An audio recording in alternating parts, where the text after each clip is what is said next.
حضرت عمر فاروق رضی اللہ تعالیٰ عنہ کے عہد خلافت میں قیصر روم نے اپنا سفیر مدینۃ المنورہ میں بھیجا۔ قاصد نے دارالخلافہ اسلامیہ مدینہ منورہ میں پہنچ کر لوگوں سے خلیفہ وقت کے محل کا پوچھا کہ وہ کہاں ہے تاکہ میں اپنا مال و اسباب وہاں تک پہنچاؤں۔ قوم نے کہا کہ ہمارے بادشاہ کا کوئی محل نہیں۔ امیر المومنین حضرت عمر رضی اللہ تعالیٰ عنہ کا محل تو ان کی جان پاک ہے جو اللہ تعالیٰ کے تعلق خاص اور تجلیات قرب سے منور ہو رہی ہے، جس نے انہیں سارے جہان کے شاہی محلات سے مستغنی کر دیا ہے۔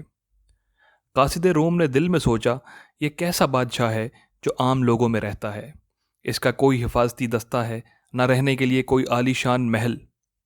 راستے میں ایک عرابی خاتون سے خلیفہ کا پتہ پوچھا تو اس نے کہا کہ آپ رضی اللہ تعالیٰ عنہ قبرستان کے پاس ایک درخت کے نیچے آرام فرما رہے ہیں۔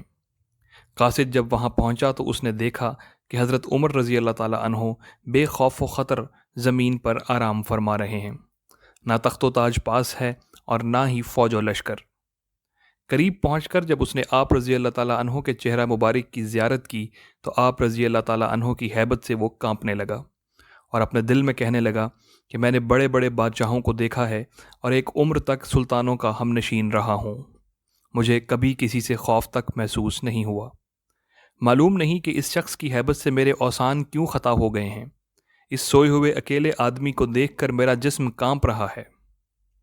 یہ شخص بغیر کسی ہتھیار کے اور بغیر کسی فوجی پہرہ کے زمین پر اکیلا سویا ہوا ہے۔ مجھ پر ایسا لرزہ طاری ہے کہ اگر مجھے 7 جسم اور عطا ہو جائیں تو اس لرزہ کا تحمل نہ کر سکیں۔ یہ روب و ہیبت اس گدری پوش کی نہیں، دراصل یہ اللہ کی ہیبت ہے، کیونکہ اس گدری پوش بادشاہ کا قلب اللہ کے قرب اور مائیت خاصہ سے مشرف ہے۔ بس یہ اسی مائیت حق کا روب و جلال ہے جو اس مرد حق کے چہرے سے نمایاں ہو رہا ہے۔ قاصد انہی باتوں میں کھویا ہوا تھا کہ حضرت عمر فاروق رضی اللہ تعالیٰ عنہ کی آنکھ کھل گئی۔ سفیر روم نے آگے بڑھ کر بڑے ادب کے ساتھ آپ رضی اللہ تعالیٰ عنہ کو سلام کیا۔ آپ رضی اللہ تعالیٰ عنہ نے نہایت شفقت سے سلام کا جواب دیا۔ سفیر کو اپنے پاس بٹھا کر تسلی دی اور قیصر روم کا پیغام وغیرہ لینے کے بعد آپ رضی اللہ تعالیٰ عنہ دیر تک اس کے ساتھ معرفت کی باتیں کرتے رہے۔ قاصد روم آپ رضی اللہ تعالیٰ عنہ کے اخلاق حسنہ اور سادگی سے اس قدر متاثر ہوا کہ اس کے دل سے کفر و شرک کا زنگ دور ہو گیا۔